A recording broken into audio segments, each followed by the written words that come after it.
morning, students. Again, today I am teaching lesson number 2, solution, part 6. We are starting from vapor pressure of liquid solution, page number 43, and the topic is 2.4. Okay, so vapor pressure of liquid solution. In two ways I am explaining. Liquid solutions are formed when solvent is a liquid. Okay, liquid solutions are formed when solvent is liquid. If I am taking water and I am adding in solute, can be gas or a liquid or a solid, liquid to liquid. Okay, oil and water, and gas if you are taking carbonated water, and solid if I am adding salt or sugar, like that. Solutions of gases in liquids have already discussed earlier in 2.3. In this section 2.4, we will discuss the solutions of liquids and solids in a liquid. Okay, no gases. The solutions of liquids and solids in liquid. Such solutions may contain one or more volatile components. Generally, the liquid solvent is volatile. If you are keeping water outside, you can see in sea water, it will be vaporized.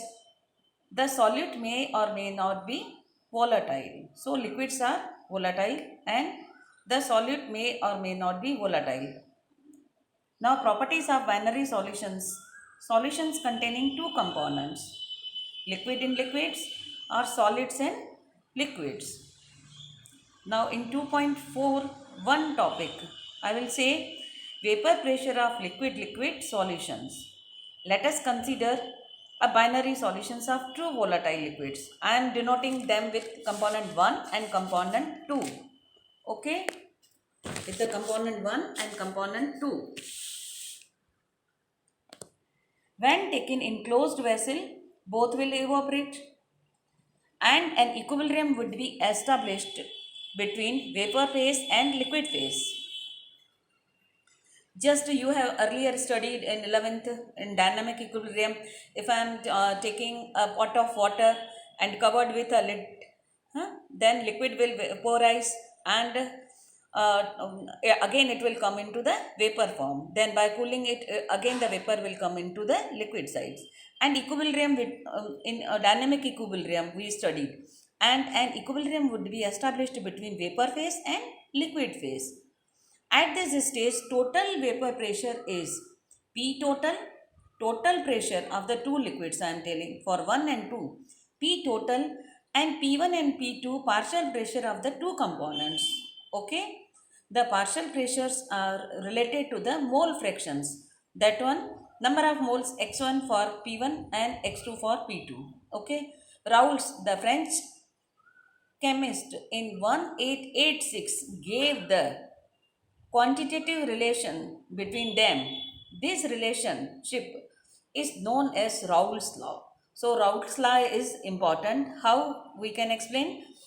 Raoult's law states that for a solution of volatile liquids, which states Raoult's law says that for a solution of volatile liquids, the partial pressure of each component, if I am taking two components, then 1 and 2, of the solution is directly proportional to its mole fractions present in solution.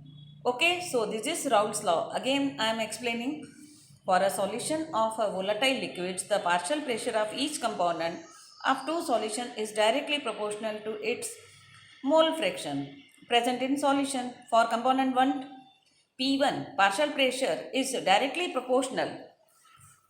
Partial P1 is directly proportional to the mole fraction x1 for the component 1. So P1 is equal to, if I am removing proportional, I have to add a constant.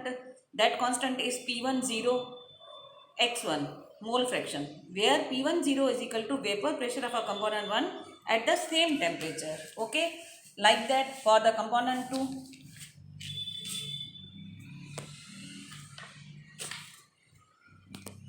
Like that for the component 2, P2 is directly proportional to x2. P2 is directly proportional to x2, where P2 is equal to P20 x2 this equation is called 2.13, and that equation earlier I said that is 2.12. This equation is 2.12. This equation is equation 2.13. Where again proportional, I added the constant. That constant is vapor pressure of component 2 at the same temperature. Now, according to Dalton's law of partial pressures, earlier we studied Dalton's law in 11th. The total pressure P total is equal to the partial pressure of the two component. So P total is equal to P1 plus P2. That equation is called 2.14. Where P total is equal to X1 P0. I am putting the value of P1 from the equation 2.12 and from the equation 2.13. X1 P1 0 constant, where P1's value and P2's values I am adding. Okay, this equation is called 2.15. Now you are knowing mole fraction X1 and X2. Total mole fraction is equal to 1. So I am adding, instead of X1, what I am adding, X1 plus X2 is equal to 1. So X2 is equal to, X1 is equal to 1 minus X2. I am adding 1 minus X2. P1 0, X2 0, X2 mole, P2 0. This equation is 2.15.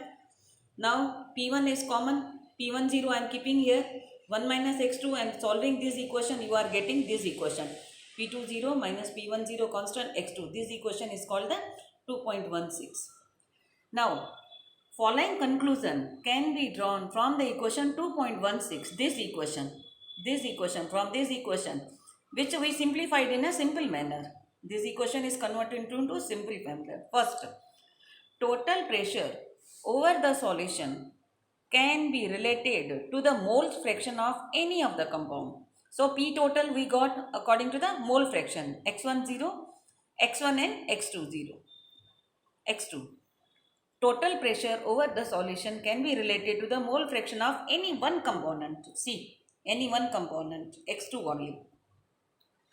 Total vapor pressure over the solution varies linearly with the mole fraction of component 2. See, component 2 varies, we have converted it. Depending on the vapor pressure of 1 and 2, total pressure over the solution decreases or increases. See, depending on the vapor pressure of 1 and 2, total pressure over the solution decrease or increase with the increase of the mole fraction of 1. Third conclusion, over. Now next, again we are coming on the textbook page number. See, where I will show you the graph. See, this graph, you can see after the three conclusion, a plot of P1 and P2 versus the mole fraction of X1 and X2 for a solution gives the linear plot as shown in figure 2.3. So you can see in figure 2.3 linear equation. Now these two lines which you are getting pass through the points for which X1 and X2 are equal to unity. Earlier I told. Now we are the equation which I solved shown in the plot. Now